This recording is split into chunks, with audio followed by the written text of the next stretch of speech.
Hey, what's up? This is Chosen, and this video is going to be community update number 6 that I'm uploading on June 10th, 2019, so let's get into it.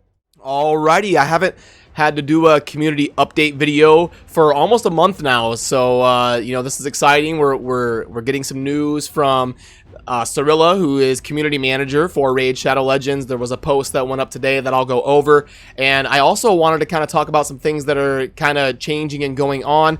If we look at the events, we're going to have 2 events going live at the same time, which isn't very common. So that's exciting. They're going to give us kind of multiple things to focus on at a time instead of just one. So I do like that. I think that's kind of a cool change, as long as they give people enough time, like 3 days. Some people might disagree and want just one thing to focus on at a time. So I'm kind of curious, what you think. Let me know. I think it's cool to have, things to keep me busy and multiple things to do instead of just, summon a bunch of champs and then I'm done with the event for 3 days. So I think it's cool, but I can see the flip side of the coin where, players would be like, I just want my one thing to focus on and try to complete, because it's really tough for me to complete it. So let me know what you think, if that's a good change or a bad change. So I'm kind of excited to see how that plays out. And also, it seems like they're doing summon rush events way more often. I remember it used to be like every 15 to 20 days. Like, you'd be waiting for, everybody would just be sitting here, waiting anxiously, like, when can I open these shards? But now it seems like they're doing a summon rush like every 5 to 8 days, somewhere in there. So, they've been coming pretty consistently. And I just did a video where I opened a bunch of shards that I kind of regret now. It's going to be a little bit tougher for me to complete this next summon rush, but I'm going to try to make it happen so that I can make a good video about it. But also, I never went over this news post. I haven't done a community update video since this went live, but this says coming soon, and it's got this really cool sword laying on an anvil, or lying on an anvil, I probably should say.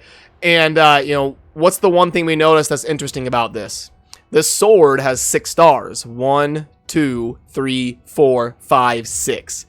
I don't think that's by accident. I think they're kind of trying to show, hey, 6-star artifacts are definitely coming. And also, if we look at like dungeon rewards and stuff, so let's say we're gonna farm the spider den, we can see here, stage 8, it says artifacts are 3 to 5 star. We get to stage 10, and that's where we unlock 4 to 6 star. But 6-star artifacts don't even exist. Now, it says 4 to 6, but it should technically say 4 to 5, because it's impossible to get a 6-star artifact. So it should technically say 4 to 5, but it says 4 to 6 for a reason. It's because they know 6-star artifacts are coming, so they're not even hiding it. It's said 4 to 6 since I can remember, even before they announced 6-star artifacts. So that's interesting, and it looks like it's going to be coming pretty soon. Next, I want to go over this post. I'll actually kind of go through and sum it up for you here. So let's scroll down to, where are we at? Okay, in addition to that, no. Okay, here is a short list of features that we have been developing. They are due to be released in the nearest future. As I said, 6-star artifacts, but also legendary artifacts. Right now, we currently have common, uncommon, rare, epic, and they're going to be adding a legendary. So that'll be, that one more affix and maybe even better rolls or something. So definitely interesting to see what direction the legendary artifacts go in. Multi-battle. This is probably one of the most commonly requested features. So multi-battle is probably going to be something like when you're farming the campaign, instead of just playing it once and then having to hit next or replay or whatever, you'll just be able to click like ×5 or ×10 and, set your phone down for 10 minutes and it'll play 10 battles, or whatever. If you just want to farm the Minotaur, 10 times, you can hit ×10, set your iPad or your iPhone down, or whatever your whatever device you're on. You can tell the devices I play on.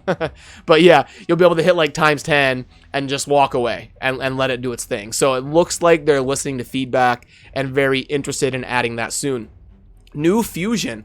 This is something that I am really excited for. If you watch my shard summoning videos that I do, I always recommend keeping backups and saving up for future fusions. And ever since I've been playing this game, I've never seen a new fusion. I started playing kind of like right after they got done with like the Sir Nicholas and the Shamrock. So I came like just like literally the next week after the Shamrock fusion. So I've never seen a new fusion. So I'm really excited to take part in that, and I hope they do that really soon.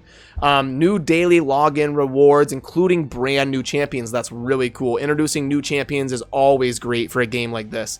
That's going to keep the game fresh and kind of, you know, switch up metas and stuff like that. New daily login rewards. This is something I've been clamoring for. You know, we need better, you know, like daily login rewards to keep new players logging in and excited about, you know, getting back on the game that day. So I'm glad that they are kicking that idea around. New rewards in dungeons and events. I don't know exactly what that means. You know, different drops and things that they're going to be introducing to the game. Hopefully less XP brews.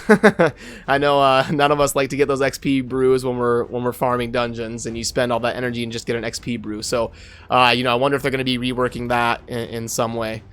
Raid launch in the Polarium Play desktop application. So it looks like they're going to be adding a way for you to play the game on PC. They're going to be adding like a desktop application that you can download and be able to play Raid, you know, from that app instead of having to go like the Bluestacks route or some third-party program to get it to run on your PC. They're going to add a Polarium Play desktop app, it looks like. So that's a really cool thing. Faction Wars. This is something that has also been in the game for a while. You know, when you click battle and you scroll over, we can see this Faction Wars. And in my opinion, this is something that's really going to help the longevity and quality of the game. This is going to be some sort of a mechanic to incentivize players to build like broad champion pools. Instead of just having your normal 5 or 6 champions that you use, now you're going to need, you know, like 30 or 40 champions that you use, because you never know which faction you're going to have to play with, and you're going to need a healer and a DPS and a tank for every faction, and you're going to have to level them up and develop them and mineral grind them and all of that stuff. So this is really going to add to the longevity of the game, and I'm excited to see kind of how they implement Faction Wars. So again, hopefully that is coming soon. Faction Wars. Artifact upgrade items. That's interesting. I wonder if it's gonna be some sort of a mechanic to like turn a 1-star artifact into a 2-star artifact, some sort of like rare drop that will let you, you know, permanently upgrade an item from 4-star to 5-star. You know, you really love the stats, but it's a 3-star artifact and you're like, gosh, I wish I could make that a 4-star or a 5-star. Maybe there's going to be some sort of like rare, hard to acquire item that will allow you to do that for items that you really like. So, you know, that's really interesting there.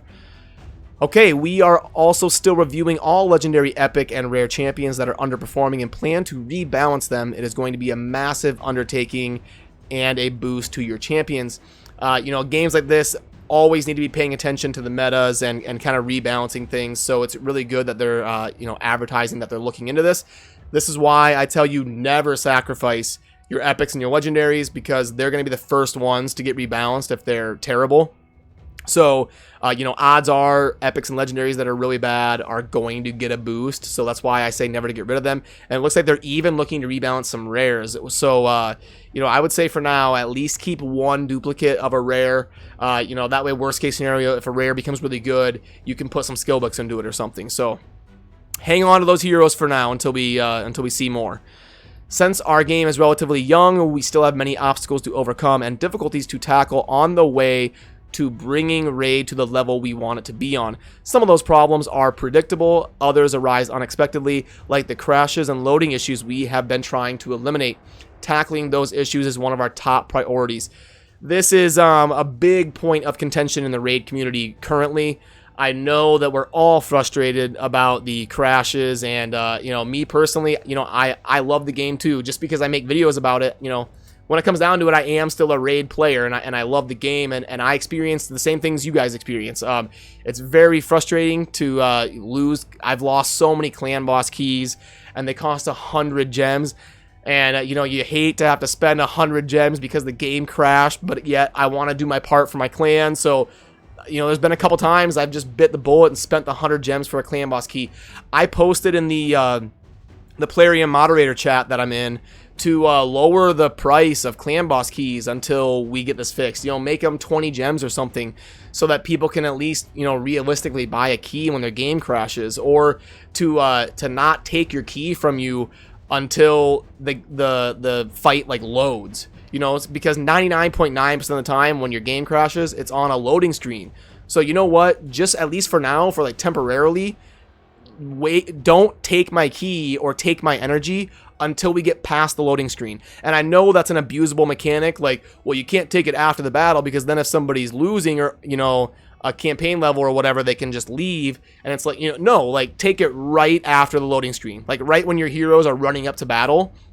Take my key and take my energy, because it's very rare that it crashes during the stage. It's usually during the loading screen. So you know, I'm not a programmer. I don't know how hard it would be for them to make that work, but that would be kind of a temporary thing that would help alleviate player frustration, and I wish they would do that. Okay. Along with the creation process, nothing inspires us more than your support and the realization that we are all in this together. We have something that unites us all, and understanding that it's our own small world is fascinating. We believe that we will handle everything that gets in our way, and nothing will stop us from continuing to develop the game that we all have come to love. What we want you to know is Raid is something we create, argue, brainstorm, worry, feel happy, and devastated at times about, but we would never do anything that could potentially put our game at risk. We thank you for being with us all this time and promise that there is a lot to look forward to. So, yeah, you know, this is a really good post. You know, Cyrilla's great. She does a great job as a community manager. I've gotten to talk with her personally, and she's awesome. So, you know, as a community, we're really lucky to have her. And, you know, I'm glad that they are updating us and keeping us posted. It looks like there's a lot of really exciting things coming. And yeah, I just to touch base on what I was talking about earlier, you know, they are working on the game crashes, and there will be compensation. They're going to be giving out, you know, clan boss keys and energy and probably gems and stuff once they can finally get it ironed out. You know, programming games is tough. There's so many things that can go wrong. And, you know, they really are working on it. I see it, you know, behind the scenes. So hopefully it's going to get better really soon. And, you know, hang in there. I know it's frustrating. It's frustrating for me too. But in the end, it's all going to work out. And, you know, a month or two from now, we'll be laughing about it, hopefully, when we have all this new content and the game's not crashing it at all anymore. So, yeah, let me know what you think down in the comments about kind of all this new stuff and what's going on and all that. And also let me know about the 2 events thing. Remember that I talked about in the beginning of the video? I'm really interested to hear what you guys think, if that's a good thing or a bad thing, or if you're neutral, want to kind of see how it goes. So yeah, let me know. And as always, thank you for watching. Have a good rest of your day. Peace.